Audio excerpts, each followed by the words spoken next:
Dandadan, episode 13 or episode 1 of season 2.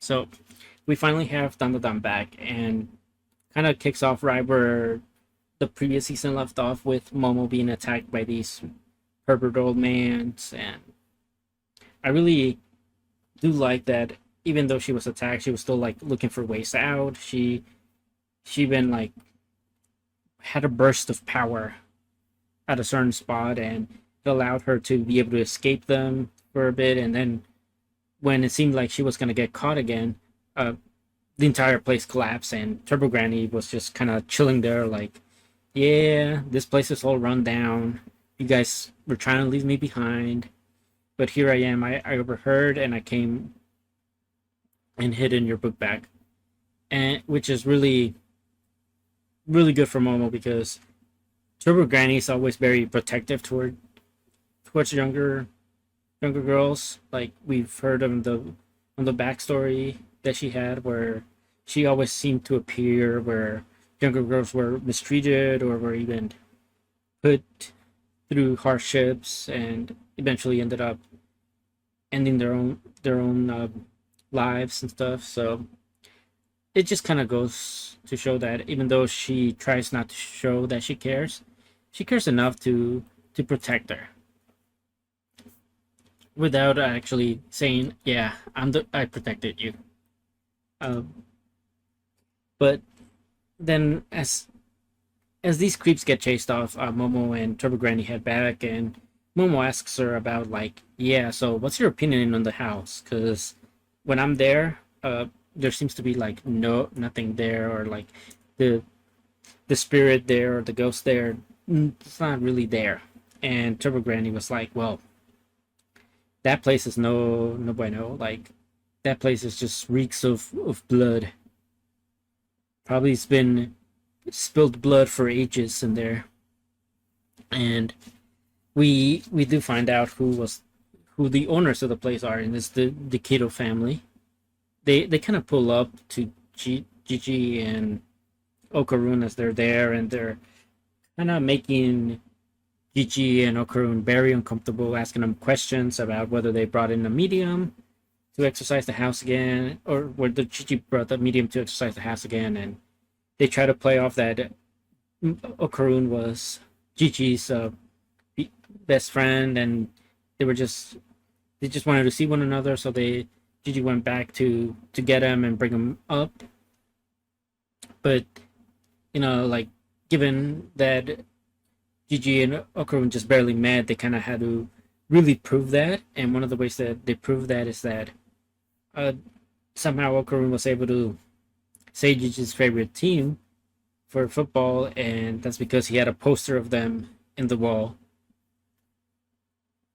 And but one of the things that I really liked during this whole interrogation was that Gigi was kind of put like in an uncomfortable position, and you could really feel it in the atmosphere, and because of the way they were talking to him, kind of demeaning him, kind of like provoking him to slip up and find him lying. Just have an excuse to be able to really hold him and lock him down. And he ends up getting caught because of Momo, and they know of Momo, so like once they figure out that Shinji was trying to hide the fact that he doesn't know that he knows Momo, they're like, "Oh, we just caught your lie," and it's like, "Well, that's it, you're done." So,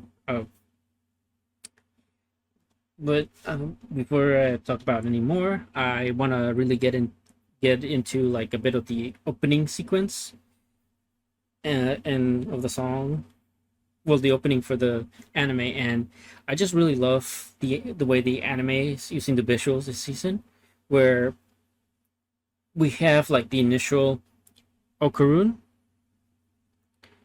just seen through his POV, and as we're seeing it, it's kind of like all dark and or at least like of darker shading, but like once you see the glasses, whatever's in those glasses is usually a bit lighter, and who ends up being always in those in his glasses is Momo. So I really love how they're showing his affection and kind of like how he views Momo and how she just made everything brighter for him. Like even though the whole world around him is kind of darker, the one bright side he sees in the world is Momo. So she's kind of like his son, and he's kind of and as we go through the opening sequence, he's you just see him running with his hands or his hand trying to grab her or like grab at something.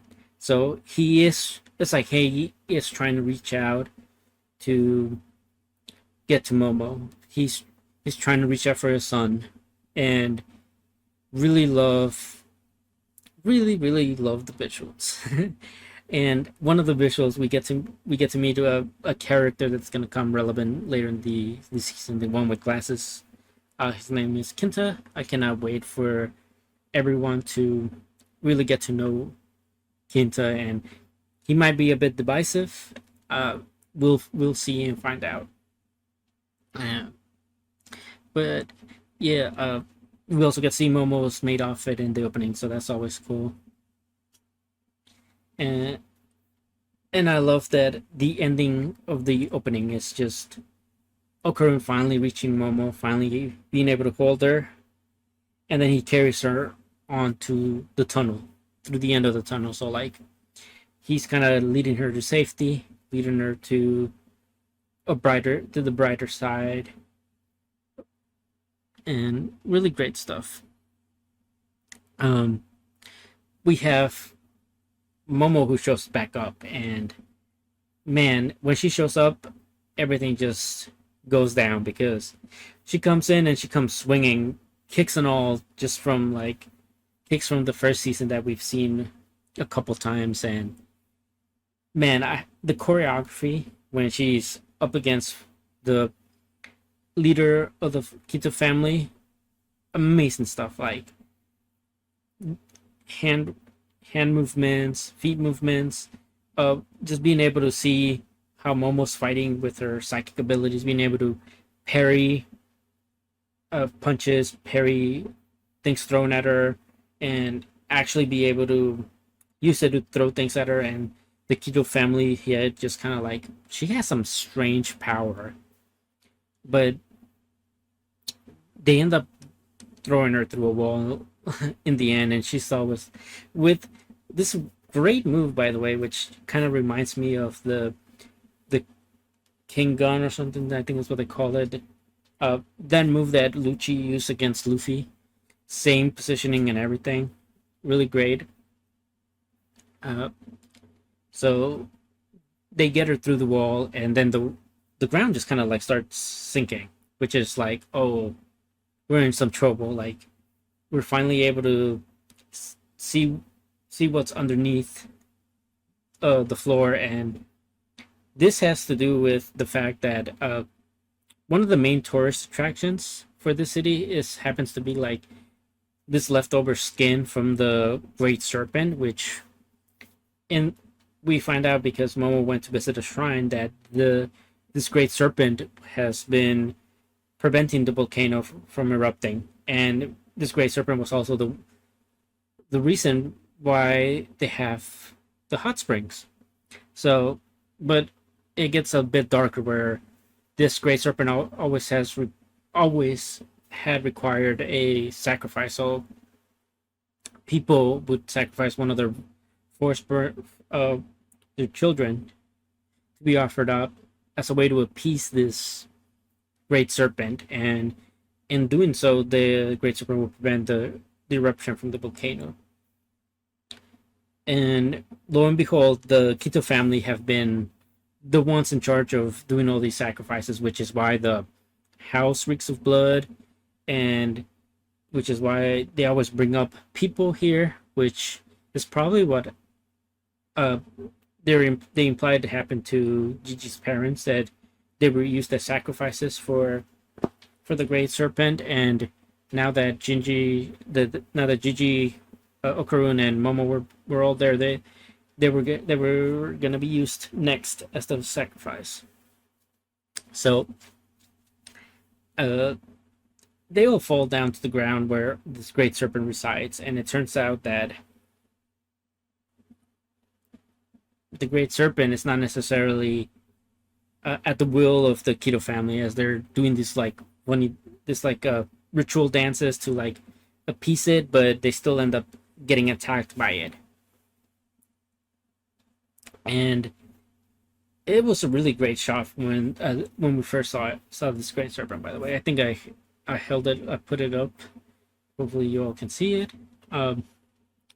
And because this great serpent's not just necessarily a great serpent, uh, we get a little like flashback or rewind to when Okarun was talking to Gigi about aliens in the train and stuff. And one of the things that was in the cover of it was this death worm that ate humans, which technically, if seen, was only up to be 2 meters long, but that's not the case with this one, as this one has been around for 200 years, being fed humans for those 200 years, so it obviously overgrew the normal range that it's supposed to be. And even in here, like, we see Momo's powers kind of like not be as effective, and when they try to hide in a house, they actually her and Okarun kind of have this uh this hurt or something is definitely going on with them, as they're both like kneeling down, almost like they can hear some sonic waves or something. Maybe the earthworm is producing some sort of sound that's preventing both of them from moving, but Okarun takes it the worst, as it seems like he's being overtaken by a spirit. And it doesn't look like Turbo Granny. So really interesting stuff to see who this other spirit is. And yeah, I really enjoyed this episode. A good comeback. There was a lot of great action, a good amount of action, a good amount of Lord exposition, and a bit of an interactions between Momo and the one guy that was telling her the story. So who becomes relevant later on in the story. Really love how eerie the Keto family is made to feel, and I really enjoy how well paced this anime is. Not only does it have really great animation, but the pacing has just been excellent from the beginning of the episode to the end of the episode, and I'm really excited for more. I'll talk a little bit about the ending, which I really love the visuals for the ending too. Like, it was just kind of like a farewell,